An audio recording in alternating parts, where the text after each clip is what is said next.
នេះជាមិត្តភក្តិរបស់ខ្ញុំដែលឥឡូវនេះគឺគាត់បានក្លាយទៅជាបែបនេះហើយនេះគឺជារូបថតនៅក្នុងវីដេអូមុនដែលខ្ញុំបាននិយាយប្រាប់បងប្អូនទាំងអស់គ្នារួចហើយមង្គលការរបស់គាត់គឺធ្វើមុនថ្ងៃចូលឆ្នាំមួយថ្ងៃហើយនេះជាមិត្តភក្តិរបស់ខ្ញុំគាត់ឈរចាំខ្ញុំដើម្បីចូលរួមតុជុំគ្នាបន្ទាប់ពីខ្ញុំមកដល់ហើយគឺយើងមិនទាន់ចូលភ្លាមទេយើងចាំ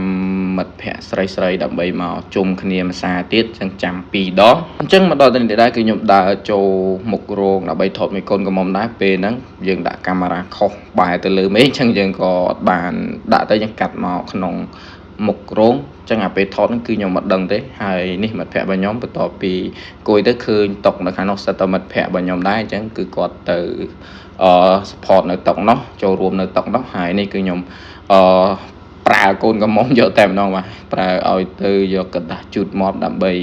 ដាក់ឲ្យបានគ្រប់គ្នាគ្រប់កន្លែងអញ្ចឹងព្រោះឯកតាជូតមាត់ដែលដាក់មកគឺមានតែមួយដុំទេអញ្ចឹងយើងដាក់បាន2ទិស3ទិសអញ្ចឹងខ្ញុំសុំឲ្យគាត់3អញ្ចឹងវាដាក់បាន4ទិសឯណោះអញ្ចឹងមកដល់នេះគឺខ្ញុំដើរមកតុក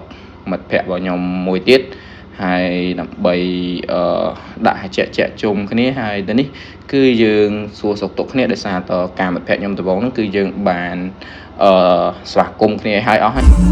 អានេះបាទឥឡូវបង្ហាញមកហើយបាទកំណប់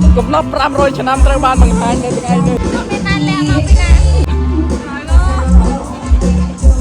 បន្ទាប់ពីខ្ញុំបង្អាប់មិត្តភ័ក្តិហើយខ្ញុំក៏លែកទៅមើលតុកខ្ញុំគឺឃើញមានសមាជិកថ្មីចូលគឺមិត្តភ័ក្តិខ្ញុំចូលជំនួសតំណែងតុកខ្ញុំបាទអញ្ចឹងខ្ញុំមិនទាន់ទៅតុកខ្ញុំភ្លាមទេគឺជុលជាមួយស្រីស្អាតហើយស្រីស្អាតកាន់កាបូបនេះគឺសូមឲ្យខ្ញុំប្រកាសថាគាត់នៅ single បាទហើយនេះខ្ញុំទាឲ្យគាត់ហូបជាក់គឺគាត់ហូបទេបងប្អូនគឺគាត់នៅតែហូបទឹកដូចលើកមុនដល់ដែរបាទហើយគាត់នៅតែឲ្យខ្ញុំប្រកាសថាគាត់ single ទេបាទអញ្ចឹងបងប្អូនគាត់នៅ single ទេអាចតាក់ទងគាត់បានអញ្ចឹងខ្ញុំប្រកាសតាមពាក្យសម្ដីរបស់គាត់ឲ្យខ្ញុំប្រកាសទេបាទហើយនេះគឺយើងពិសារឿង